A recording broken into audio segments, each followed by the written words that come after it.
Helium's building wireless networks. Basically, anybody can become a cell phone tower. They can put up a hotspot in their house, and then people walking around can use it. So now you're talking about $20 cell phone plans. You're not one large centralized organization that has to think about the real estate, the operations, the upkeep. Ultimately, Helium is a network that aligns the incentives between the people that actually want to be able to connect and the people that are able to provide a connectivity. It only works with blockchain technology, and at that kind of speed and that kind of scale, Solana's a natural fit for that. Building the world's largest wireless network is a hard enough problem as it is. I don't need a blockchain that's getting in my way. Solana doesn't. It's already proven itself so far with a tremendous amount of scale, and we see that it'll grow along with us. Word process here, guys, and without further ado, let's go ahead and jump right into it.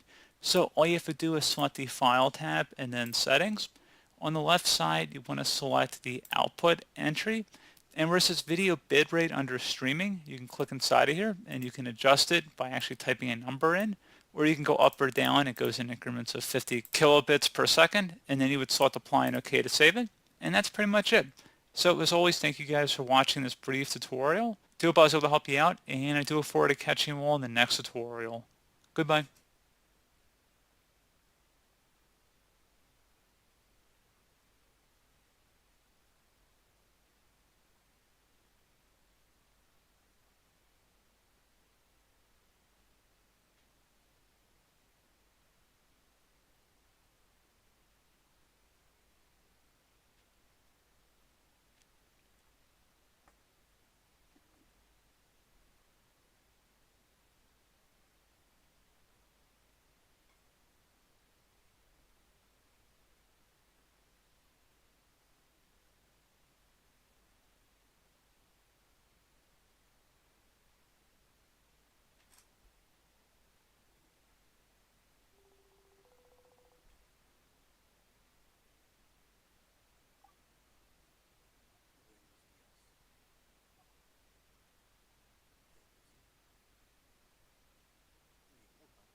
whole, the weather was slightly better in Wollongong, wasn't it?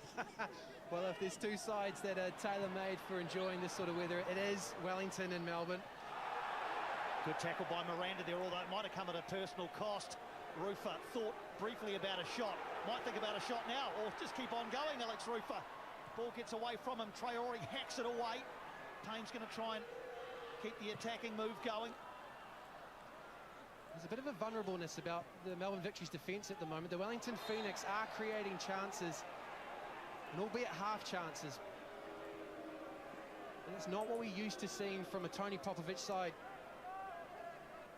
Resilient, organised, combative are all things you associate with the Popovich-led team in navy blue, and Alex Rufer tries to weave his way through about 3 or 4 different challenges there. In the end, a bit too much, he gets crowded out.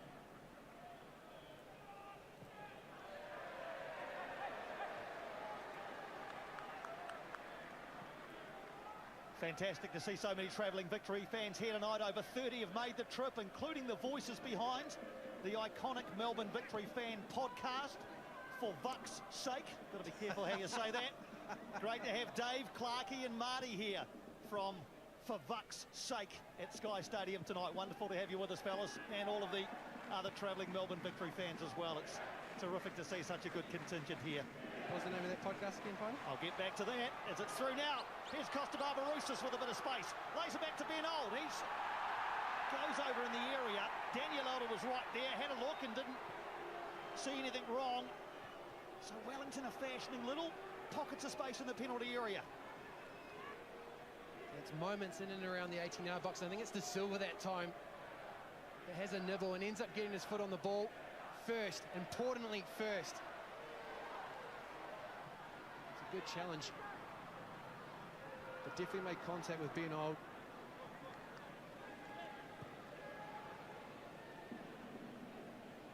Speaking of important players for Melbourne Victory, De Silva, up until recently, I think the second or third highest goal scorer. Here's Bruno Fornaroli, by far their leading goal scorer. He lets fly, takes a little nick off a defender. It'll be a corner. Absolutely tremendous season for Bruno Fornaroli. 18 goals in 18 games. Costa Barbarousis there finding Ben Old, who wanted to take that one inside, but De Silva was having none of it. A lovely time challenge. And then Bruno Fornaroli with a speculative shot. Got a nick on the way through, which gives us this corner. He scored 25 goals in his first A-League men's season with Melbourne City in 2015-16. Bruno Fornaroli, this is his best season since that, 18 so far, looking to add more. Another corner for Paulson to deal with. He doesn't quite get the contact on the punch that I'm sure he would have hoped, but it was effective enough. Well, it didn't have the conviction the last time that he came for a corner, but in these sorts of conditions, good contact is important. And the young Wellington Phoenix goalkeeper there gets above the crowd and makes sure he gets that one up and away.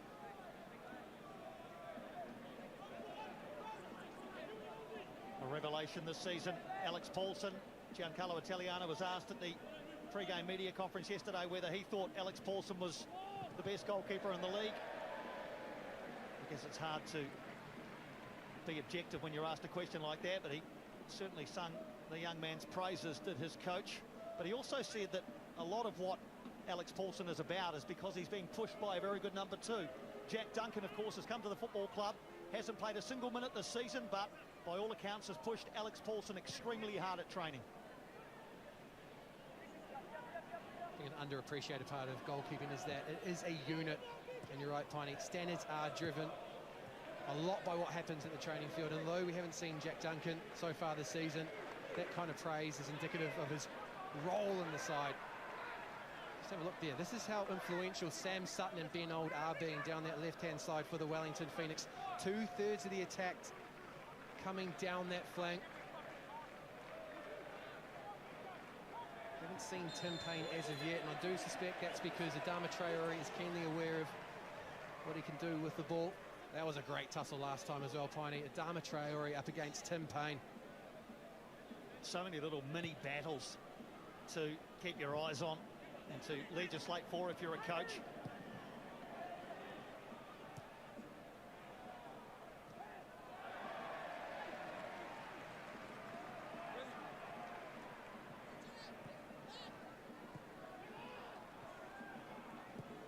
Salas looking to switch play again out towards this left, which, as mentioned, has been by far the preferred route for Wellington tonight in the first 25.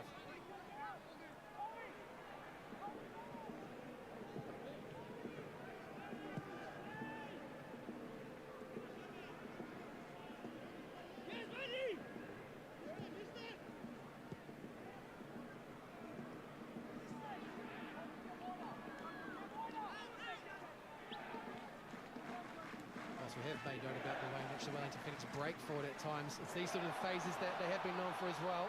Geary, a really good defending against Ben Old. That is top quality man-on-man defending by Jason Geary, and not a single suggestion of anything untoward there. Got his body in the right place, and unfortunately for Ben Old, it looks to have come at a bit of a cost to him. This is the third time that Ben Holt has tried to break down the left-hand side.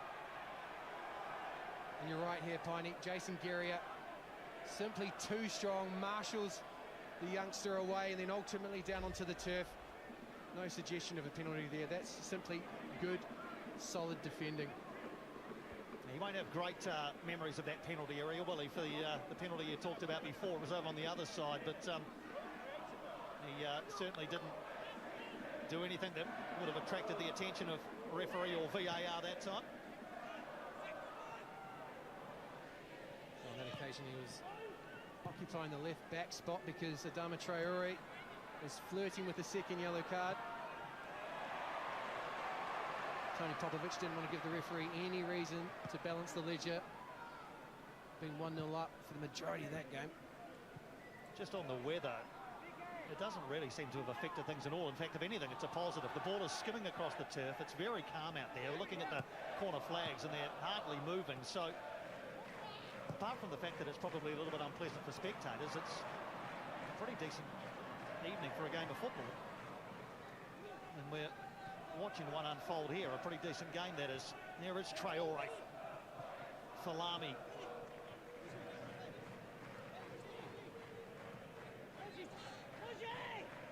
Mashasha's dropped deep. And almost found its way through to Ben Falami. Zani's out on the left-hand side. Now Falami has kept that in. Sermon, though, in the road. But it's those sort of pockets that the Melbourne Victory is so dangerous in. If they can get that rotation between Machash, Falami and Azani, then more often than not they are able to find a free man. We have seen the likes of Machash just slipped in just between the fullback and the centre-back throughout the course of the season. He's a favourite of Tony Popovic's. Here's Falami, here is Azani.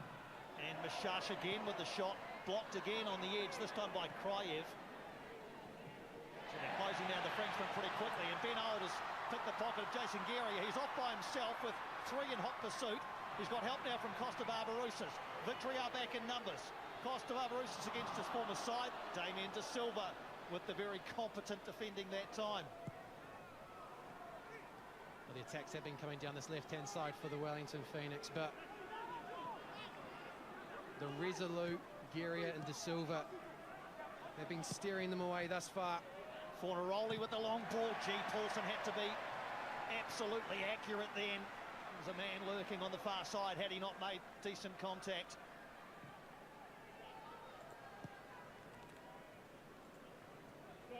Sorry. Now, don't get lulled into a false sense of security at home. Just because we haven't seen much of this Melbourne Victory front line doesn't mean they are any less dangerous. All Bruno Fornaroli needs, as Paul Eiffel pointed out in the pre-game, is a half yard. If he can just evade his defender for half a second, he becomes incredibly dangerous. He almost lives in moments like this, Jason, where it feels like people have just forgotten about him for a couple of moments. Bruno Fornaroli on the end of a challenge from Alex Rufer in the centre circle.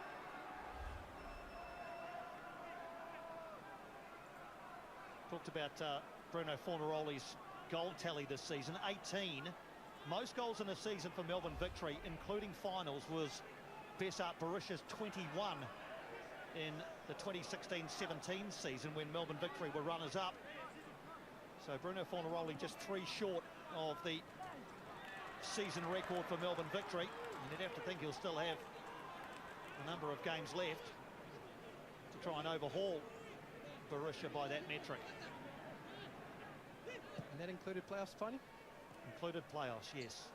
There's every chance to go close, isn't he? Especially in the form that he's been in recently. 4 from the last 4.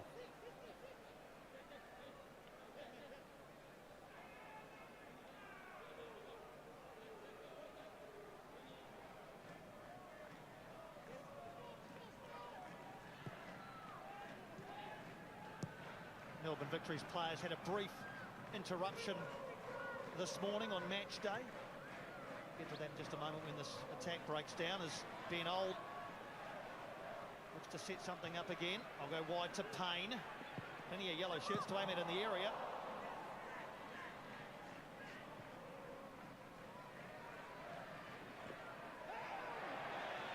Foul there on the far side. Free kick coming the way of Melbourne Victory. And Tim Payne might find himself with a further sanction. Here he has. So first yellow card of the contest is handed out, and it goes to Tim Payne. Just a second yellow card of the season for Tim Payne. Of course, he had the red card here against Victory in round 13. Tim Payne bundling his way into Ben Falami. Interesting to see that they went with the yellow card there, Daniel Elder. Does make the threshold for a yellow card rather interesting for the rest of the match. 60 minutes to go, Tiny. Just on Melbourne Victory, yeah, they had a brief interruption this morning. A fire alarm led to a short evacuation from the team hotel. Apparently they're only out in the rain for 4 or 5 minutes. Eventually, the fire alarm traced back, I understand, to some burnt toast. The culprit was not forthcoming. I did some digging in the Melbourne Victory support staff before the game, and nobody was forthcoming. Now, VAR, as we understand it, checking a potential handball in the penalty area. Well, I've got to say, I didn't notice anything, and the Wellington Phoenix, to my mind, didn't ask the question.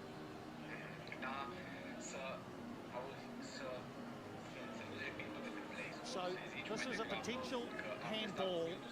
Can only be in the penalty area, otherwise VAR wouldn't be looking at it, against Melbourne Victory. The suggestion is that it's Ben Falami, player who recently won the yellow card against Tim Payne. He might be the party that's under a bit of scrutiny, but there we go, all clear. Well, best thing about that was it didn't take very long. We go on, goalless as we approach the final dozen minutes of the first half here. Not too many clear-cut chances, a couple of saves which were fairly comfortable for Paul Izzo. Alex Paulson's had to deal with a couple of set-piece situations, but nothing really in terms of a clear-cut shot on goal.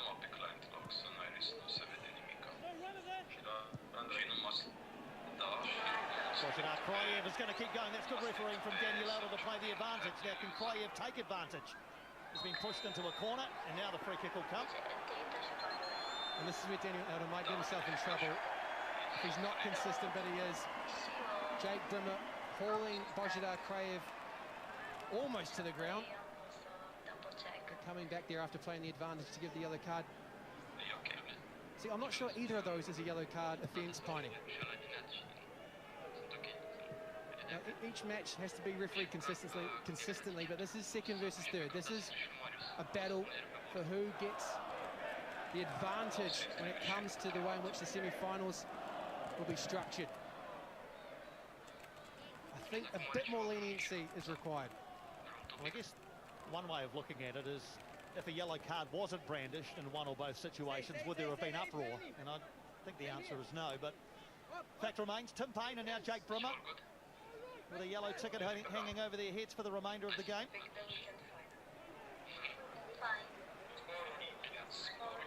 We're just checking whether it's Brimmer. It may have been Fabian Mons who received the yellow card. In the meantime, here is Costa Barbarouses. He's onside. Back to Ben Old, and he can't find the finish.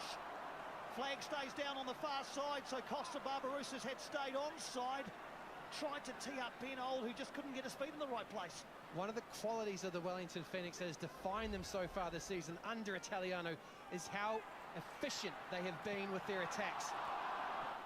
They've got the best shooting accuracy in the competition and the most conversion. We are not seeing that tonight, and that's dangerous because you've got Bruno Fornaroli lurking up the other end of the field, and you don't want to provide a suggestion that this might not be the Wellington Phoenix night.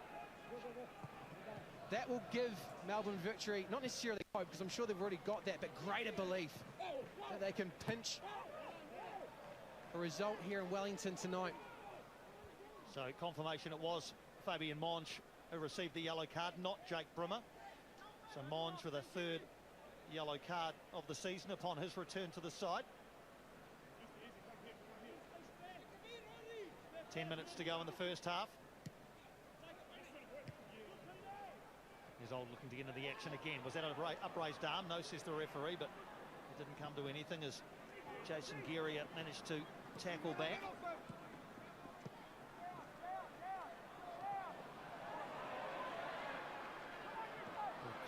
Clever flick from Salas, which actually turned out okay.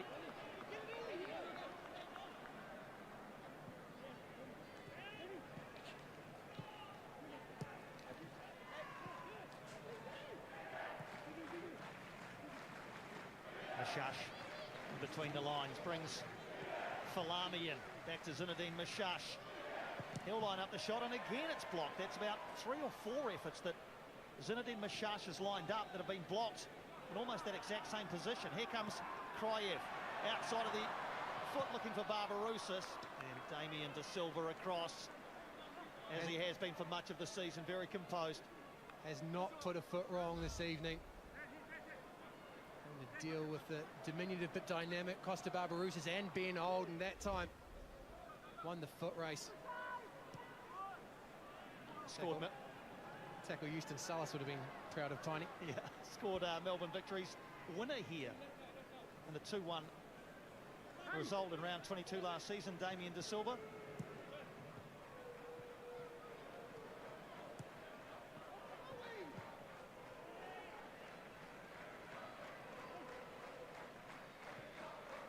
A good little tactical battle. Huge amount of commitment and conviction from both sides in their approach to the game, but at the moment do you feel like the difference is Melbourne Victory's midfield and Brimmer and Monge being pulled apart? The Wellington Phoenix are able to make their way through that middle part of the field relatively untroubled at times. They had to show patience. If they've done that, it has paid off. However, once they do get through that initial defensive line, again, very little change out of Paul Izzo and his back four. Corner for the home side. 3 men gathered on the far post as Payne lines it up. It's headed in that direction, and Paul Izzo has gathered that safely. Wellington haven't exactly been prolific from corners this season. Just the 1 goal, and Jacob even disputes that. He thought that had gone on a few phases from the corner. He's happy for Wellington not to have scored from a corner, or that's his belief, but I'll maintain that fight against you, Anopta. it certainly hasn't been something that has led to many rewards for Wellington this season. Corner kicks.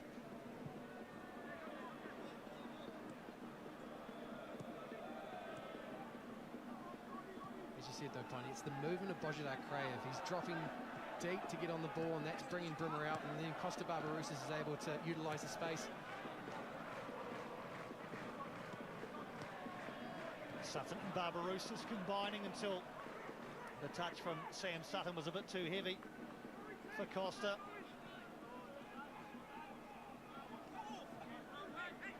Four-time A-League champion Costa Barbarousis, 2 of those with tonight's opposition, Melbourne Victory.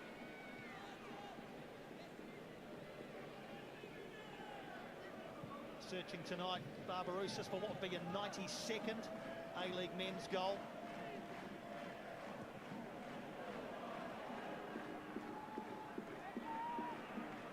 Old's going to pick up the scraps here and try and get away from Jake Brimmer, which is never easy, but Old, I think, has half managed it. elected not to cross, and There weren't any runners in the box. Tiny got his head up and he was in a good position, but Bojidar Kraev and Mohamed Al-Tay had not moved. I think that's the Phoenix way this season, isn't it? They've put in fewer crosses than anybody else.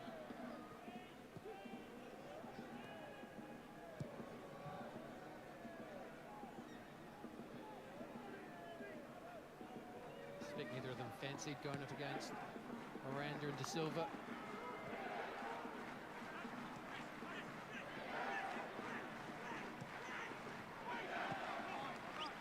Ball breaks the way of Ben Old again. He looks to open up for Salas. Payne is off on a run, but a heavy touch from Salas. Sees the ball get away from him. Fornaroli. He brings Ben Falami in. Sermon with some work to do. Ben Falami ruffles the outside of Alex Paulson's net. Probably the first chance Paulson's been unsure about the destination of the football.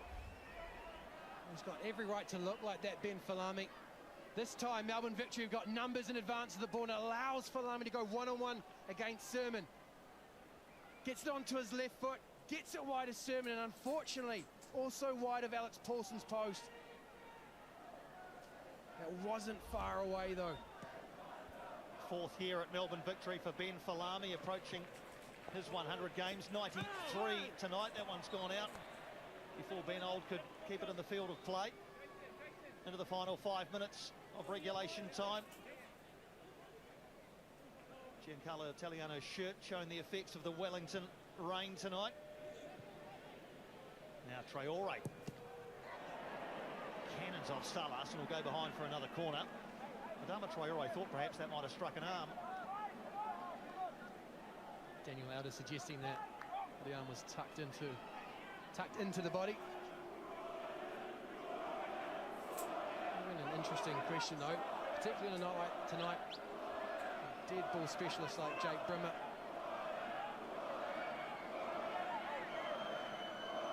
Another Victory corner. Azani again takes. Delivery's good. Punched away by Paulson though, and then helped upfield by Barbarousis. It's not pretty, but he's making confident decisions, Alex Paulson, and coming for these corners from Daniel Azani.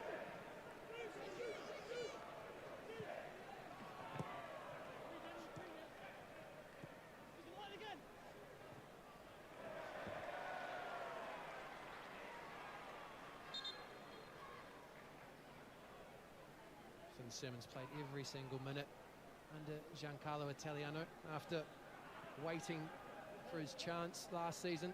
He didn't play much at all. Just the one start in all of last season, Jake. He was really on the outer, but a fixture in the Phoenix side this season, and looking to catch the eye of his national team coach, Darren Baisley, who's in attendance here tonight. Well, that was late on Brimmer. Advantage being played. Just a word to Mohamed Al-Tay there from Daniel Elder. He saw the foul, allowed advantage to play out, which actually didn't really turn into much of an advantage for Melbourne Victory. It might now, though. Here's Falami. Is he onside? He is!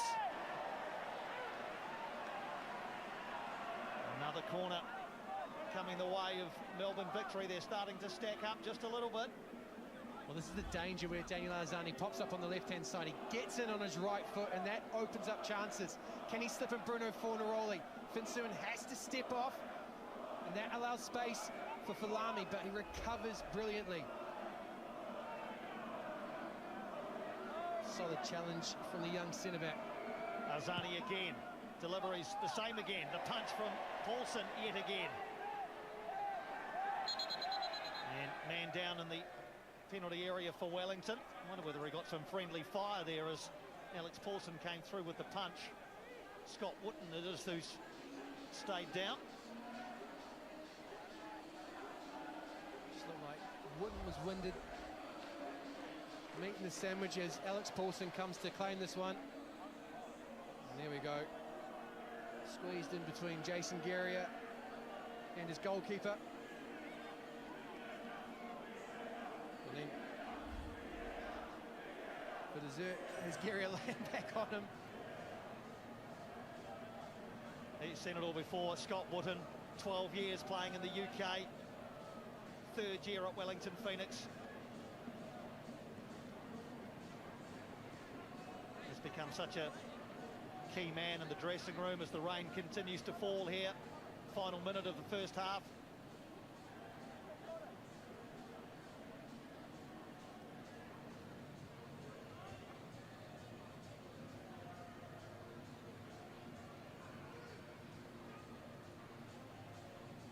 For Italiano and Popovic to ponder.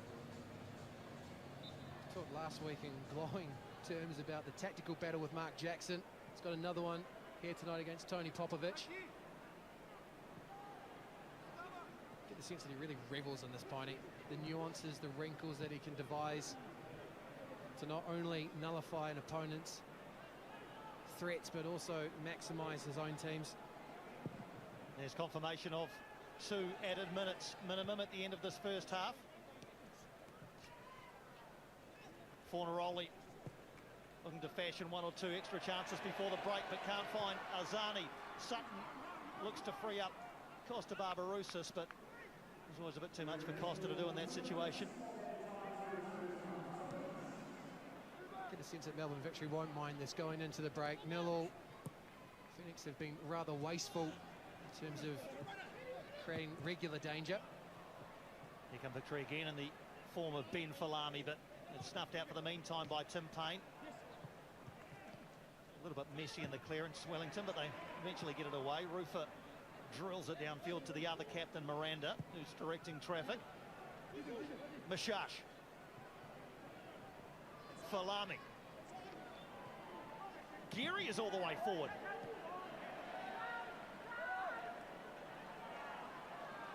Mohamed El Tay is going to bring it away, but there's no one ready to help out over there, and Jack Brimmer has taken it away from Mohamed El Tay. El Tay gets back to try and win it back, and does. Again, Costa Barbarouses on the end of one. Ben Old this time is in support, but not too many other teammates. Now he sees the run of Kryev. And Old, this is building nicely for Wellington, but nobody in the area just at the moment. Old onto that left foot towards an unpopulated far post, and it'll drift harmlessly across the touchline for a throw-in. Krav dances and releases Ben Old, but what Victory do well here is they deny the Wellington Phoenix the opportunity to get that ball in between the back line and Paul Izzo. With Tim Payne making that run, it ended up at the near post and it all peters out.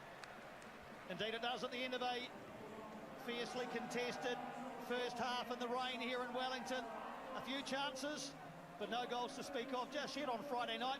Half-time at Sky Stadium. Wellington Phoenix 0, Melbourne Victory 0.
So, my Hawkeye Mike, great to have your company here on Sky Sport for A-League men action in the capital. No goals at the break in the 2v3 battle between the Wellington Phoenix and the Melbourne Victory on your Friday night under the lights, under dark and wet clouds. My goodness, it's been a bludger of a night, really, in the nation's capital. But Paul Eiffel, who's with me for the halftime show, it hasn't really ruined the spectacle between these two sides. Yeah, I think both sides have dealt with it pretty well. I think they got into it pretty quickly. It's been a bit cat and mouse. Most of the chances have come for the Phoenix on the break. A few chances from distance from Victory. Neither side able to make it count so far. Yeah, well, you mentioned those chances, the opportunities, if you like, for the Wellington Phoenix coming in those transitional moments. They're just not getting their decision-making right at the vital moment, Paul. Yeah, it's the final pass most of the time here. Sutton's got to do better than that. He's waiting for Old to make his run down the outside. Old's there. It's just it's a simple pass into space. Same with Cryer there. I think he plays this a little bit too early. I think he can suck the defender out, then give it to Old, and then he probably gets the return with an opportunity to shoot. Yeah, I mean, the instance that you're speaking of there with Ben Old and acres of space, surely you just draw the defender and then put Old in on target. I think so. Then Old's in a position where he can actually shoot if he wants to first time, or he can pretend to shoot and a little slide rule pass into Cryer to finish. Cryer has been absolutely excellent, I think, so far, and he's been really important for the Phoenix. That's a great ball from Costa. I'm not sure if he was offside. I thought he was offside in the first movement there, but it's a great pick out, and I think Old would probably feel he's got to do better. And in these conditions where it's wet and it's slippery underfoot, the likes of Miranda and De Silva, are they really battling with the likes of Old and Costa, these diminutive attackers? Yeah, look, when you've got guys that can move the ball as quickly as they can move the ball, and they're really light on their feet, for those centre-backs, they don't want them getting it to feet. They certainly don't want them facing up and trying to run at them. So I think if you watch every time Cryer gets the ball or Costa gets the ball with their back to goal, they're really, really tight. They're happy for it to go back, and they'll deal with what comes next. They don't want them getting face forward. We spoke about the law firm of KOK, Costa Barbarousis and Ben Old and Roger Cryer. We'll talk about that shortly. But first of all, the match stats. And you see that the Victory have had more shots at goal. However, they're from long range, haven't really tested Alex Paulson. Wellington Phoenix, more possession, more passes. What's the difference between these two sides as you see it, Paul? Yeah, not much. I do think that we're going to see